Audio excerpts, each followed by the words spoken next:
So like after having made sure that everything has been like put up the right way, how you would want it. So my Gaussian blur is a little bit too much, okay, but all I needed you is to see the effect, okay.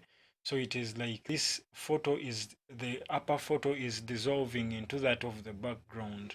So that is our like our imagination for the previous one. Then when it comes to these ones we never wanted any Gaussian blur. Yes, we wanted Gaussian blur. We needed it. So here we are not seeing it. We are only seeing it here. Okay, in this one. So if I get here, I want to see ground. Okay, yes, at least. So if I make this 170, then press enter. So I will have increased it a little bit. So I'm going to be selecting it. Then I paste it in this one also, the first frame.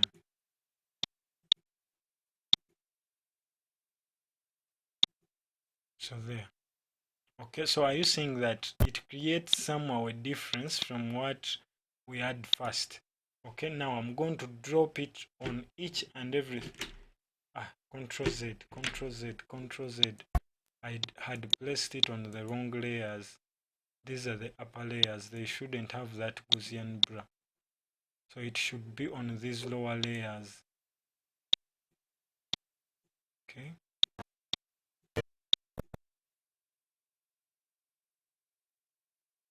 These lower ones. Okay.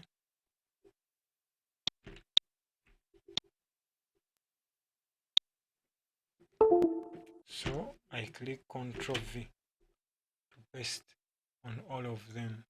So I take some minutes and see. Are you seeing? So it has now responded on every layer. So what we just do is Ctrl S to save. So this is what we've happened to create. So we are going to be exporting it out, and I'm going to be including these videos in the videos that I'm going to be uploading about this photo slide. Then you try to compare. So the effect is within, the others are just effects. But if you want to make it a little bit more beautiful and fancy, try to use the basic 3D. Then you also play around with the properties, that is position and scale. Okay, then you'll obtain that wonderful thing that you will be looking for. Okay, so play around with that. But if we go back to our exporting, so it basically means we come here, change that to that, save again. Remember,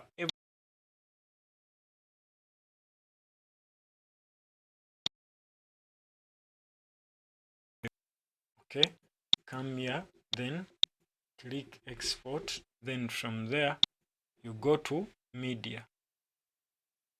Okay, so from media we already have that. Remember, I told you I'm going to keep it at this because of the what? Because I'm just like teaching you. Okay, so but if at all I'm designing for a client and I would want something good, I would go for this one, 1080. There are those that have TV sets that can get 4K. I can come here. Okay, but for now I'm going to just leave it at that.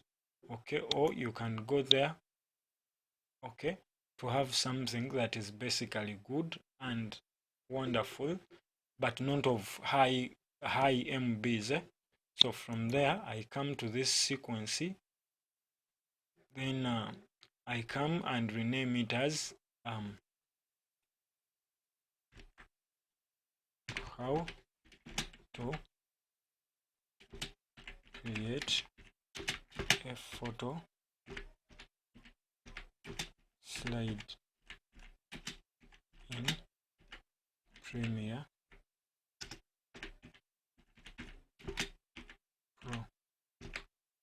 Okay, maybe that is what it is. Then I'll be renaming it when I'm uploading. Maybe I'll be giving it numbers depending on the videos, and I create a playlist. Okay, so if I save this, it basically means this is with feather. Maybe I would include feather and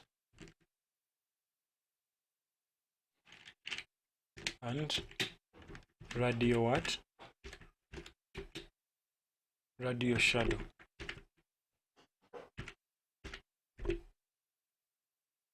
Okay, so with feather and Radial Shadow. So this is feather or feathering, using feathering edge. Maybe I include feather edge what? Edge feather.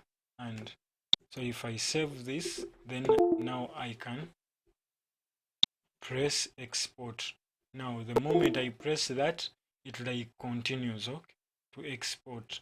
So let us wait. At times this software happens to show error. Okay, so once it shows that, I already made a video about it. When your software shows error, you have somewhere where you have to go that the errors have it export the best way. So I'm going to be including these two videos in the playlist of this video so that you can compare the two methods and the two videos we have happened to download.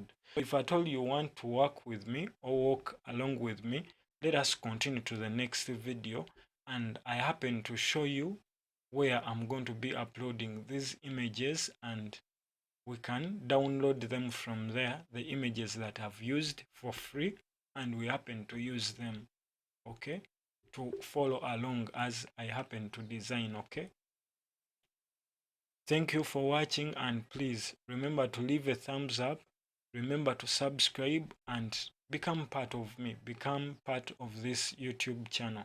Thank you.